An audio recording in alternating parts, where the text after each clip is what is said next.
है हम लोग 3.2 में प्रश्नावली जो है 3.2 का 2 क्वेश्चन पढ़ लिए थे, पहला और दूसरा। आज जो हम लोग पढ़ेंगे वो 3 नंबर प्रश्न पढ़ेंगे, ठीक है। और 3 नंबर प्रश्न में कहता है अनुपातों A1/A2, अनुपातों अनुपातों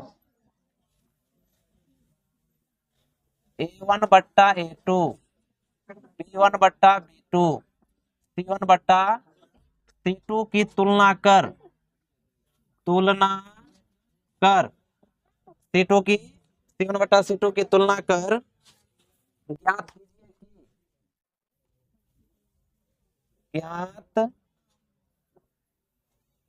कि ज्ञात कीजिए कि निम्न रैखिक समीकरणों निम्न रैखिक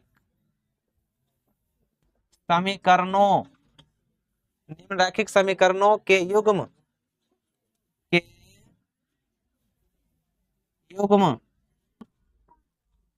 संगत है या असंगत, संगत है या असंगत, ठीक है। संगत या असंगत है ऐसा पूछता। प्रश्न जो हमारा है ना वो प्रश्न इस तरह से है, समीकरण दिया हुआ है 1 नंबर में। समीकरण क्या है? तो समीकरण 3x plus 2y, 3x plus 2y बराबर 5। दूसरा समीकरण है 2x minus 3y, 2x minus 3y बराबर 7, बराबर 7। दूसरा सवाल है, दूसरा सवाल है 2x माइनस 3y बराबर 8, 4x माइनस 6y बराबर 9। तीसरा सवाल है 3/2x 5/3y बराबर 7, 9x माइनस 10y बराबर 14, ठीक है। चौथा सवाल है 5x माइनस 3y बराबर 11, माइनस 10x प्लस 6y बराबर माइनस 22। पांचवा सवाल है 4/3x प्लस 2y बराबर 8, 2x प्लस 3y बराबर 12। इस प्रकार से सवाल दिया हुआ है, 5 सवाल दिया हुआ है। हमें बताना है, देखो ये सभी सवाल में हमें क्या बताना, पांचों सवाल में हमें बताना है कि कौन संगत है कौन असंगत है। तो संगत असंगत का भी हमने बता दिया था, नियम क्या होता है। A1/A2 इक्वल नॉट होगा B1/B2 के, तो क्या कहलाएगा, ये संगत कहलाएगा। क्या कहलाएगा? उसके बाद A1/A2 equal B1/B2 equal C1/C2, अगर ये भी रहेगा तो क्या कहलाएगा, संगत कहलाएगा, संगत। तो ये 2 नियम पांचों सवाल में अगर ये 2 नियम लागू कर रहा है, अगर लागू हो रहा है तो संगत होगा। अब बाकी अगर इस प्रकार का है A1/A2 equal B1/B2 equal not C1/C2, तो ऐसी स्थिति में हम कहेंगे असंगत। क्या कहेंगे? असंगत कहेंगे, ठीक है। अब चलो हम लोग एक एक करके सभी को चेक करते हैं कौन संगत है कौन असंगत है। पहला सवाल में दिया हुआ है 3x प्लस 2y बराबर 5 और 2x माइनस 3y बराबर 7। तो A1/A2, A1/A2 यानी कि 3/2, B1/B2 मतलब 2/-3, माइनस को लेके चलना है। अब बराबर C1/C2। अब पहले ये दोनों में मिला लेना है कि ये बराबर है कि नहीं है। तो ये 3/2 है, ये 2/-3 है, तो बराबर नहीं है कि नहीं, बराबर नहीं है ना दोनों। तो हम लिखेंगे A1 बट्टा A2 इक्वल नॉट हुआ B1 बट्टा B2 के। अब इस प्रकार का जो नियम है वो किसको दर्शाता है? तो संगत को दर्शाता है। तो पहला हो गया संगत, ठीक है। अब दूसरा सवाल बनाएंगे। तो दूसरा सवाल क्या है? तो दूसरा सवाल है 2x माइनस 3y बराबर 8, 4x माइनस 6y बराबर 9। यहाँ भी A1 बट्टा A2 बैठाएंगे, 2 बट्टा 4, B1 बट्टा B2 तो माइनस 3 बट्टा माइनस 6, माइनस को लेके चलना है। और 8 बट्टा क्या हो जाएगा? 9 हो जाएगा, ठीक है। अभी माइनस से माइनस खत्म, 2 एकम 2, 2 दूनी 4, 3 एकम 3, 3 दूनी 6। ये तो कटेगा ही, तो निकल के आया 1 बट्टा 2, 1 बट्टा 2 और इधर 9, 8 बट्टा कितना? 9। तो ये दोनों तो बराबर है, लेकिन ये बराबर नहीं है, तो यहाँ कट जाएगा, है कि नहीं। अब ये किस नियम को दर्शा रहा है? तो A1 बट्टा A2 B1 बट्टा B2 इक्वल नॉट C1 बट्टा C2 को दर्शा रहा है। तो ये क्या हो गया? ये हो गया असंगत। क्या हो गया? असंगत। कटने न रहा है वीडियो में, ना कट रहा है, कोई दिक्कत नहीं ना। अब तीसरा चेक करेंगे। तीसरा सवाल क्या है? तो तीसरा में जो है दिया हुआ है A1 बट्टा A2 B1 बट्टा B2, जो दिया हुआ उसको बैठाएंगे नियम पर।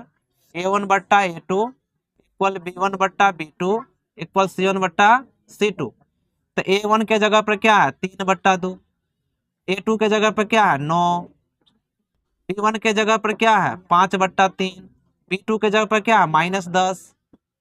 उसके बाद हो गया C1 के जगह पर कितना है? 7, C2 के जगह पर कितना है? 14। बैठा लिए। अब इसको हल करेंगे। देखो 1 2 3, तो इसमें तो बट्टा है ना, इसमें तो ऑलरेडी पहले से बट्टा है, लेकिन इसमें बट्टा नहीं है तो 1 कर लेंगे। यहाँ भी पहले से बट्टा है और इसमें बट्टा नहीं है, तो बट्टा क्या कर लेंगे? 1 कर लेंगे, है कि नहीं। अब क्या करेंगे? पलट लेंगे। ऊपर का ये जैसे वैसे ही लिखाएगा, गुना का चिन्ह देंगे तो ये पलट जाएगा, ये नीचे वाला 1 ऊपर और 9 नीचे। 5 बट्टा 3 और यहाँ 1 बट्टा माइनस 10 और ये 7 बट्टा 14 कर लिया इस तरह से। 3 तिया क्या होगा? कट जाएगा ना, यहाँ 9, 5 दूनी कट जाएगा ना 10 और 7 दूनी कट जाएगा ना 14। तो ऊपर में 1, यहाँ भी 1 बच गया, तो 1 को 1 से गुना तो 1 और 3 दूनी 6, 1 को 1 से गुना तो 1 और 3 दूनी 6। तो यहाँ माइनस लगा हुआ है ना, तो माइनस लग जाए और 1 बट्टा 2। कोई दिक्कत? अब देखो यहाँ है 1 बट्टा 6 और यहाँ है 1 बट्टा माइनस 6, तो दोनों बराबर होगा? नहीं होगा, एक धनात्मक है एक ऋणात्मक है, तो बराबर नहीं ना होगा। तो ये किस नियम को दर्शा रहा है? A1 बट्टा A2 इक्वल नॉट B1 बट्टा B2 के। ये तो संगत हो गया। क्या हो गया? संगत। कोई दिक्कत? कोई दिक्कत। इस प्रकार से चौथा और पांचवा भी क्या होगा? बनेगा, ठीक है। तो चौथा और पांचवा सवाल को बना के लाना है और आप लोग भी कमेंट्स में बताएं 4 और 5 नंबर क्वेश्चन का आंसर क्या होगा, ठीक। चलो बंद करो।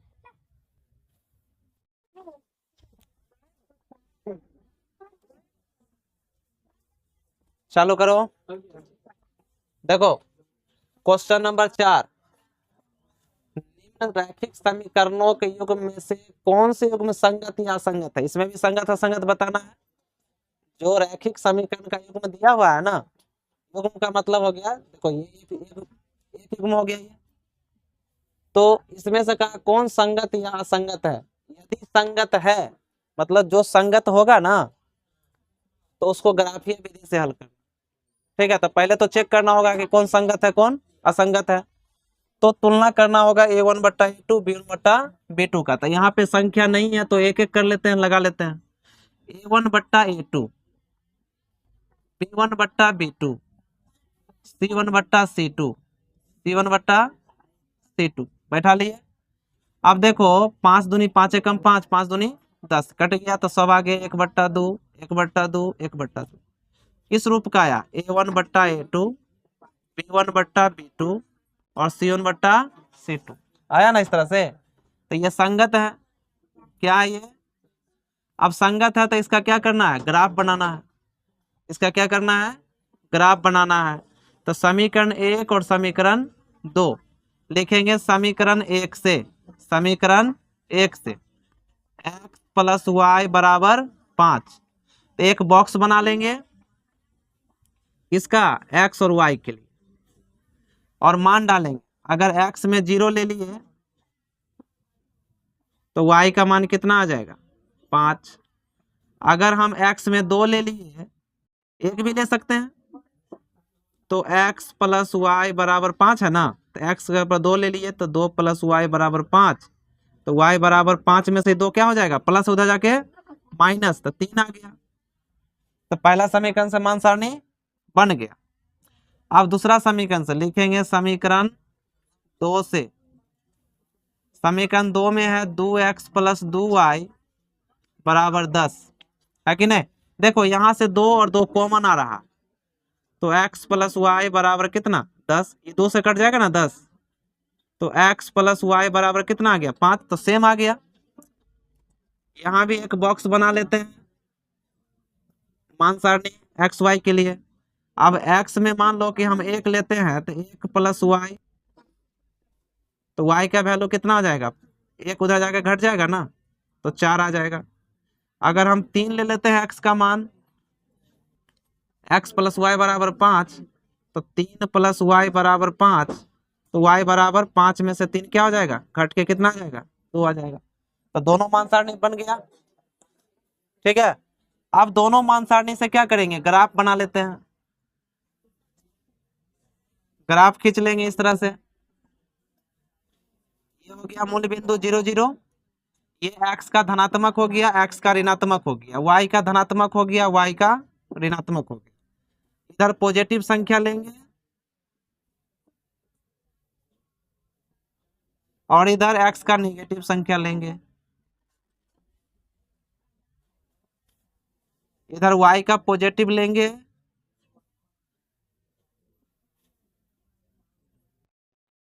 इधर y का नेगेटिव ले लेंगे।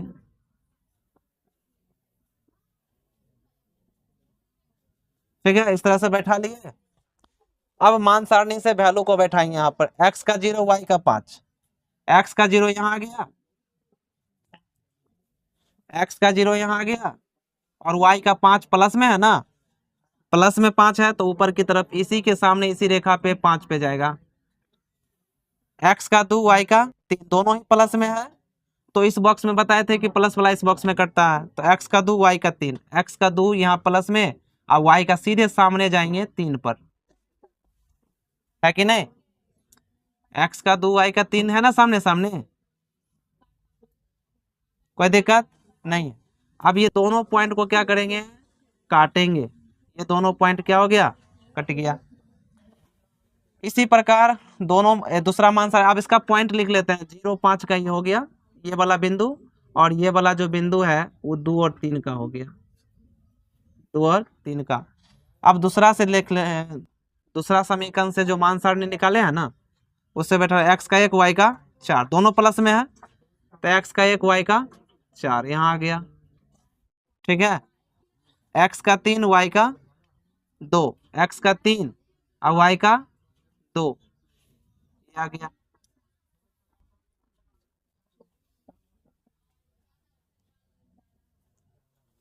x का कितना लिए थे, 3 ना, 3 उधर जाके क्या हो गया, y का 2।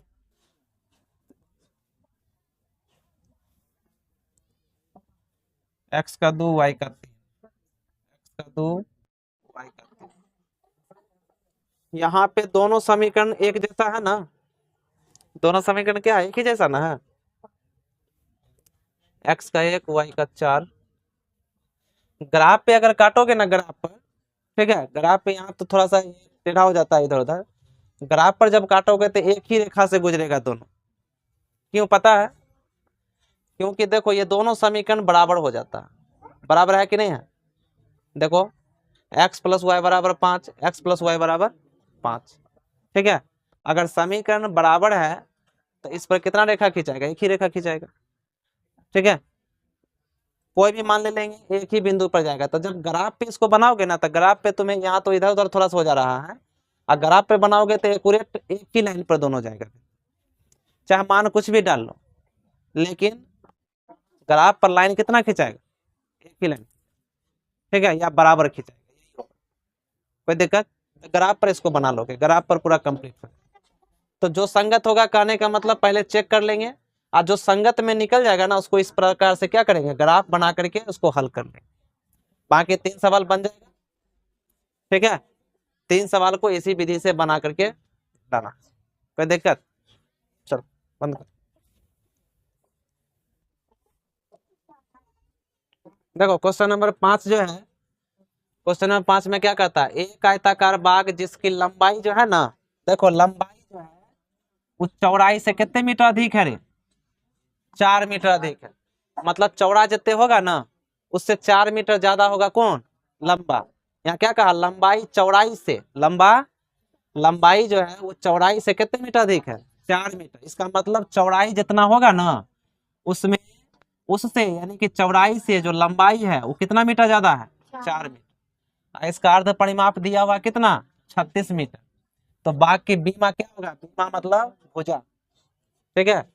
अब देखो आयताकार है तो आयत का पहले परिमाप क्या होता है जानते हो, आयत का परिमाप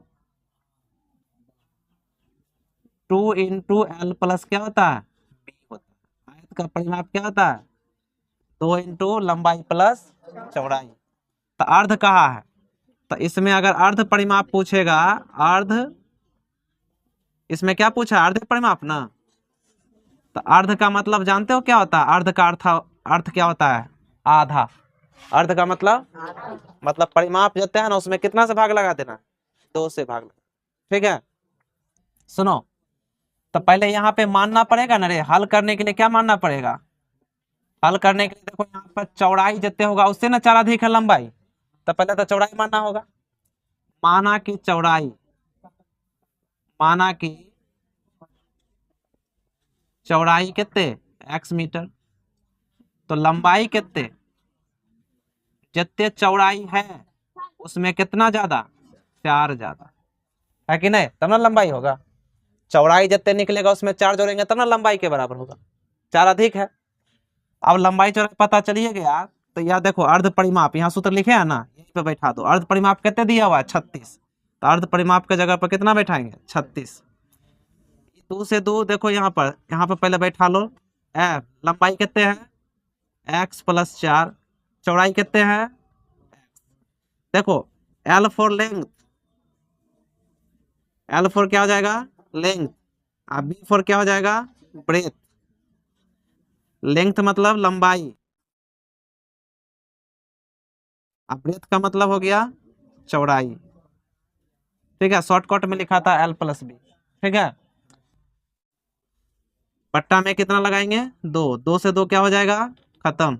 x और x को जोड़ोगे तो क्या आ जाएगा, 2x, अब प्लस क्या आ जाएगा, 4, इधर क्या है, 36, 4 इधर आके घट जाएगा, तो 36 मीटर में से 4 मीटर घट गया, इधर कितना बच गया, 2x, तो 36 में से 4 घटा दो तो 16, इधर 2x, ये 2 से कट जाएगा ना रे, 16, 32, 16 दूनी, तो x का वैल्यू कितना आ गया, 16 मीटर। मतलब चौड़ाई निकल गया कितने, 16 मीटर। अरे चौड़ा कितने निकला, तो लंबाई कितना निकलेगा, 16 प्लस 4 नहीं हो जाएगा,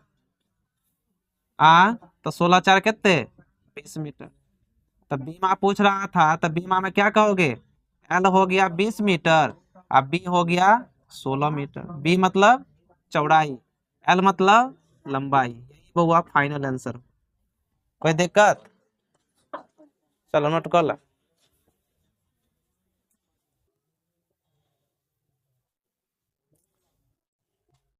बच्चों छठा क्वेश्चन जो है 3.2 एक्सरसाइज का छठा क्वेश्चन जो है, एक रैखिक समीकरण दिया हुआ है 2x प्लस 3y माइनस 8 बराबर 0 दी गई है, तो 2 चरों में एक ऐसी और रैखिक समीकरण लिखना है ताकि प्राप्त जो युग्म होगा ना वो युग्म का ज्यामितीय निरूपण जैसा कि प्रतिच्छेद करती रेखा होगा।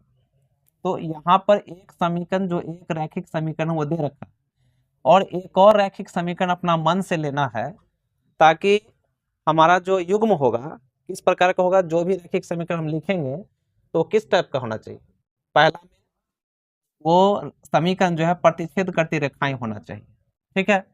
उसके बाद समांतर रेखाएं होना चाहिए, संपाती रेखा होना चाहिए। एक ऑलरेडी पहले से क्वेश्चन में दे रखा है, और दूसरा समीकरण अपना मन से लेना है, पहला में, दूसरा में और तीसरा में, तीनों में चेंज करके समीकरण लेना है, ताकि तीनों जो सवाल है हमारा उसको संतुष्ट करे, है ना, तीनों बिंदु को संतुष्ट करे। तो एक समीकरण दे रखा है वो है 2x प्लस 3y माइनस 8 बराबर 0, और एक समीकरण अपना मन से लेना है, जैसे कि हम यहाँ पर 3x ले लिए, प्लस में यहाँ पर हम जो है 2y ले लिए, माइनस 7 ले लिए बराबर 0, इस टाइप से ले लिए। तो ऐसा समीकरण लेना है ताकि प्रतिच्छेद करती रेखा हो। प्रतिच्छेद का मतलब क्या होता है, a1 बट्टा a2 इक्वल नॉट b1 बट्टा b2। तो ऐसा लेना है जो a1 बट्टा a2 b1 बट्टा b2 के बराबर न हो, तो वैसा समीकरण लेंगे जो कि प्रतिच्छेदी रेखा कहलाएगा। जैसे कि हम इसको यहाँ पर अगर हम वैल्यू बैठा के देखते हैं, अगर इसमें तुलना करते हैं a1 बट्टा a2 बराबर b1 बट्टा b2 बराबर c1 बट्टा c2, तो a1 के जगह पर कितना है 2 है, a2 के जगह पर कितना है 3, b1 के जगह पर 3 है और b2 के जगह पर 2 है। तो यहाँ पर ये दोनों जो है, और उसके बाद यहाँ भी बैठा लेते हैं, -8 है और -7।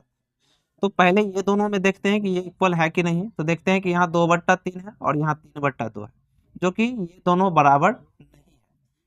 इसका मतलब है a1 बट्टा a2 इक्वल नॉट हो गया b1 बट्टा b2 का, जो कि प्रतिच्छेद करती रेखा को सूचित करता है, दर्शाता है। तो ये हमारा जो है फाइनल समीकरण हो गया।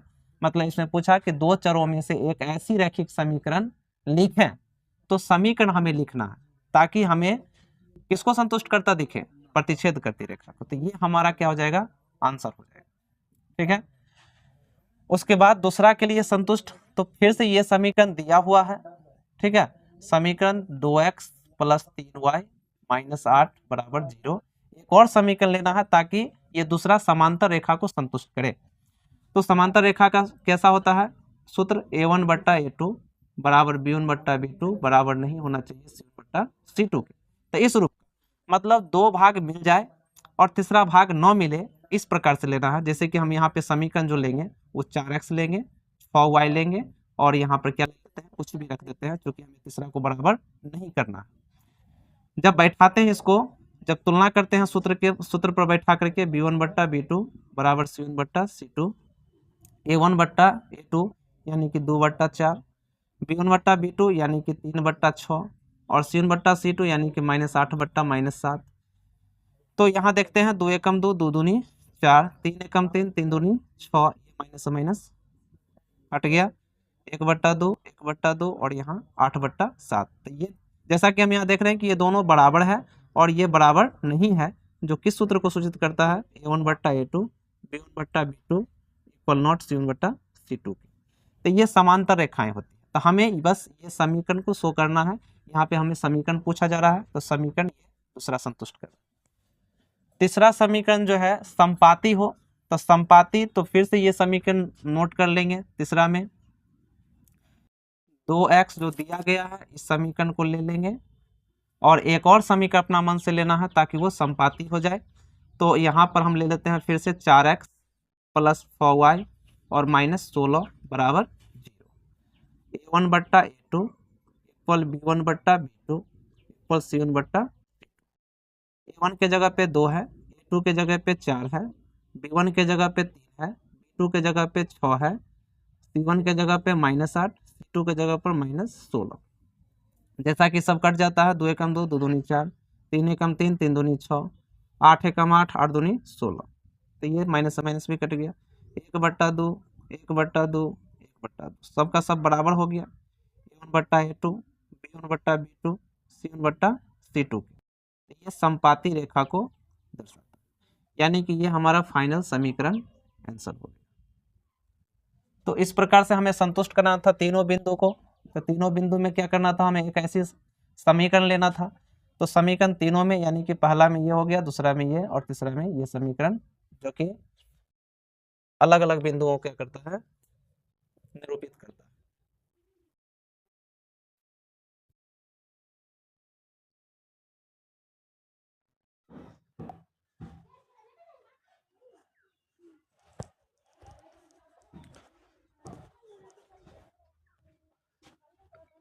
प्रश्नावली 3.2 का क्वेश्चन नंबर जो है 7 है। समीकरणों x माइनस वाई प्लस 1 बराबर 0 और 3x प्लस 2y माइनस 12 बराबर 0 का ग्राफ खींचना है। क्या खींचना है? ग्राफ खींचना है। और उसके बाद कहता है कि x अक्ष और इन रेखाओं से बने जो त्रिभुज के निर्देशांक हैं, मतलब त्रिभुज के शीर्षों के निर्देशांक, त्रिभुज का जो शीर्ष होता है ना, शीर्ष कितने होते हैं? 3। तो वही शीर्ष का त्रिभुज के शीर्ष के निर्देशांक ज्ञात करना है, मतलब तीनों बिंदु को क्या करना है? ज्ञात करना है। और फिर त्रिभुजाकार पटल जो होगा उसको छायांकित करना है, मतलब ग्राफ पर जो त्रिभुज टाइप का जो आकृति बनेगा ना, उसको क्या कर देना है? छायांकित कर देना है। ठीक है। तो समीकरण दोनों दिया हुआ है, एक समीकरण यहाँ है और एक समीकरण यहाँ है। दोनों समीकरण से क्या करना है? हमें मान सारणी तैयार करना है। तो यहाँ पे लिखेंगे हल लिखेंगे x माइनस वाई प्लस 1 बराबर 0। यहाँ पर जो है जो अचर राशि है उसको बाहर कर देंगे तो -1 आ जाएगा। अब यहाँ से क्या करना है कि मान सारणी x और y के लिए निकाल लेना है, x और y के लिए। अब x में जैसा कि हम अगर x में हम 0 लेते हैं तो यहाँ पे 0 डालेंगे, माइनस वाई माइनस 1, तो 0 ख़त्म, माइनस वाई बच गया और -1 बच गया। माइनस से माइनस हटा देंगे तो y का वैल्यू 1 आ गया। अगर हम x में 2 ले लेते,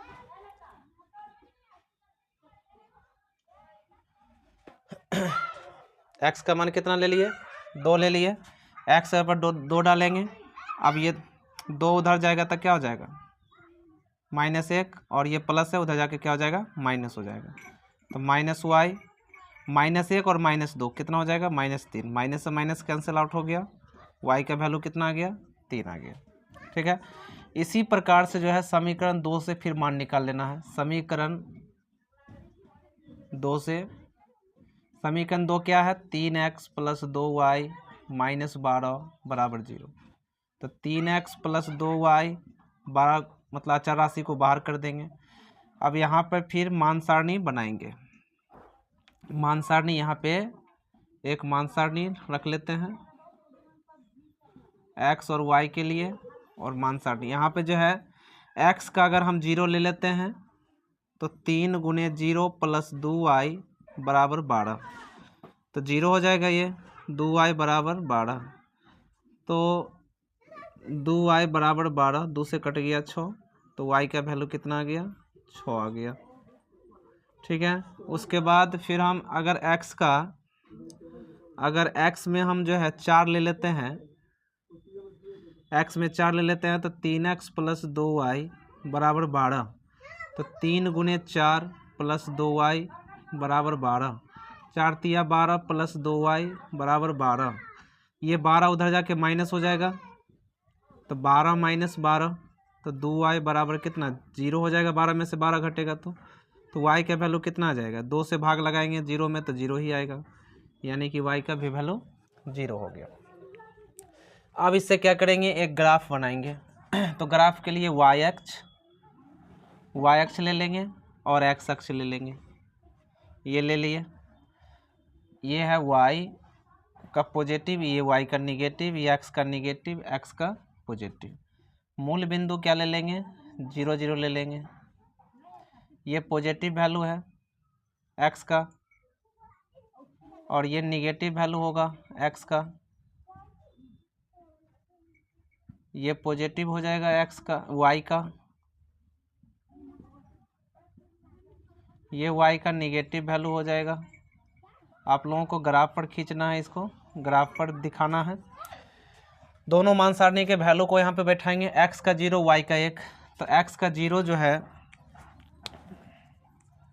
x का 0 यहाँ से चलेंगे और y का कितना है? 1 है, तो यहाँ पे आ जाएगा x का 0 y का 1, x का 2 y का 3, दोनों पॉजिटिव है, इस बॉक्स में आएगा।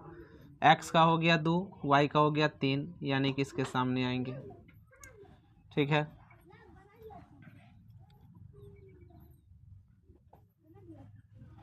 अब ये दोनों लाइन को क्या करना है? दोनों पॉइंट को मिला देना है। मिला दिए। उसके बाद है यहाँ लिख लेंगे 0 1 और इसको लिख लेंगे 2 3, क्योंकि 2 के सामने और 3 के सामने है। ठीक है, अब x 6, x 0 y 6। ठीक है, तो x के 0 यहाँ पे आएंगे और y का 6 प्लस में है तो सीधे ऊपर की तरफ जाएंगे, 6 पर आ गए। उसके बाद x का 4 है, x का 4 है, y का 0 है, तो x का 4 क्या है, प्लस में है तो प्लस की तरफ जाएंगे, और y 0 है तो यहीं पे हो जाएगा इसी रेखा पे। अब ये दोनों पॉइंट को क्या करना है, मिला देना है, इन दोनों पॉइंट को। ठीक है, इन दोनों पॉइंट को क्या करना है, मिलाना है।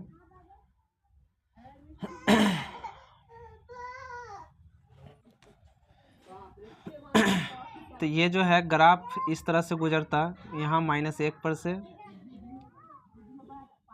ये इस जो है इस तरह से।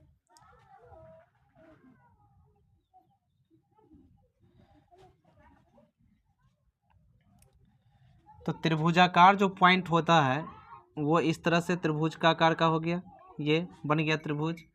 अब त्रिभुज के तीनों शीर्ष कहा था कि त्रिभुज के तीनों शीर्ष बताइए, त्रिभुज के शीर्षों का निर्देशांक बताइए। तो त्रिभुज का शीर्ष का जो निर्देशांक है, ये टेढ़ा हो गया था लाइन, इसलिए ये लाइन लेना है। तो -1 हो गया, एक शीर्ष हो गया 2 3, यानी कि हम इसका नाम अगर त्रिभुज का रख दें ABC, यहाँ पर A निर्देशांक क्या हो गया, A का निर्देशांक हो गया 2 3, B का निर्देशांक कितना आ गया, तो x का 0, y का -1, और C का निर्देशांक क्या हो गया, तो 4 0 हो गया। तो यही हमारा फाइनल जो है वो आंसर हो जाता है। और इसमें कहा कि जो त्रिभुजाकार पटल है उसको छायांकित कीजिए। त्रिभुजाकार पटल को क्या करना है, छायांकित। त्रिभुजाकार पटल ये है त्रिभुज टाइप का, इसको क्या कर देना है, छायांकित कर देना है, इस तरह से कलर कर देना है। बस ये हो गया छायांकित भाग। ठीक है, और यही फाइनल आंसर हो गया। That's all.